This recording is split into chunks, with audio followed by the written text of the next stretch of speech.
Did you know that Apple's Siri might not catch up to its competitors until 2027?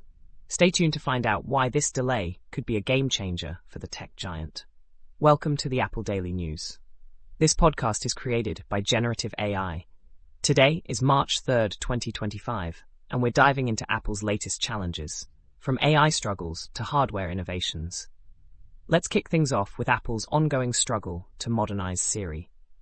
According to reports, a fully conversational, AI-powered version of Siri won't be ready until 2027, coinciding with iOS 20. While some updates are expected in the near term, including a dual brain system for handling basic and complex queries, the delay highlights Apple's challenges in the generative AI space. Competitors like Amazon's Alexa Plus are pulling ahead, leaving Siri looking outdated. This delay could have significant implications for Apple's position in the AI race. Speaking of Alexa Plus, Amazon's enhanced voice assistant is setting a new standard, and Apple is feeling the heat. The comparison has placed Siri under scrutiny, with many users expressing frustration over its limitations. Apple's AI capabilities are at a critical juncture, and the company must act swiftly to remain competitive in this rapidly evolving landscape. Now, let's talk hardware. Apple is gearing up for the launch of the M4 MacBook Air and the 2025 iPad Air. However, there are concerns about potential shortages for the iPad ahead of its refresh. These shortages could impact availability, so if you're planning to upgrade, you might want to act fast once they hit the shelves. In other hardware news, Apple is making waves with its in-house 5G modem development. The C1 modem debuted with the iPhone 16e and is part of Apple's strategy to reduce reliance on Qualcomm. Future iterations, like the C2 and C3 modems, are expected to bring even better performance and efficiency. By 2028, Apple aims to fully integrate these modems into its main chipsets, a move that could revolutionize its hardware lineup.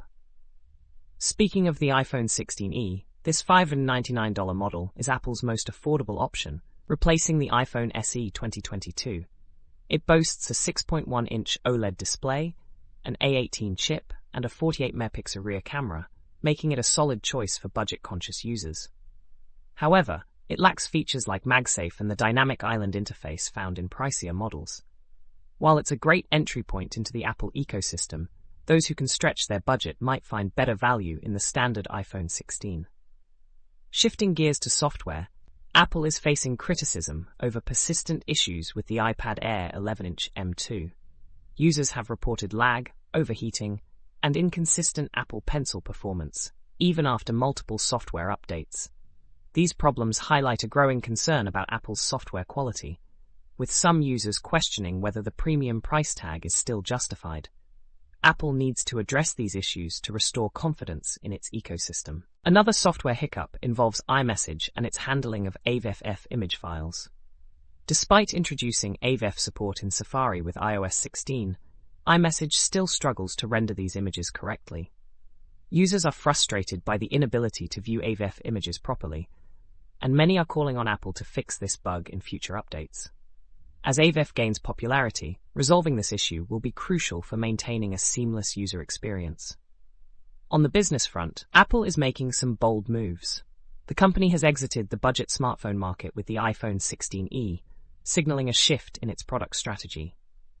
Additionally, Apple remains committed to its diversity, equity, and inclusion initiatives, despite investor pressure to scale back. Meanwhile, trade discussions with President Donald Trump could influence Apple's operations in the US, adding another layer of complexity to its business strategy.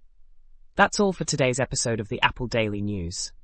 Thank you for tuning in as we explored Apple's challenges and innovations. Don't forget, links to all the stories we covered can be found in the episode notes. Join us tomorrow for more updates from the world of Apple. See you then.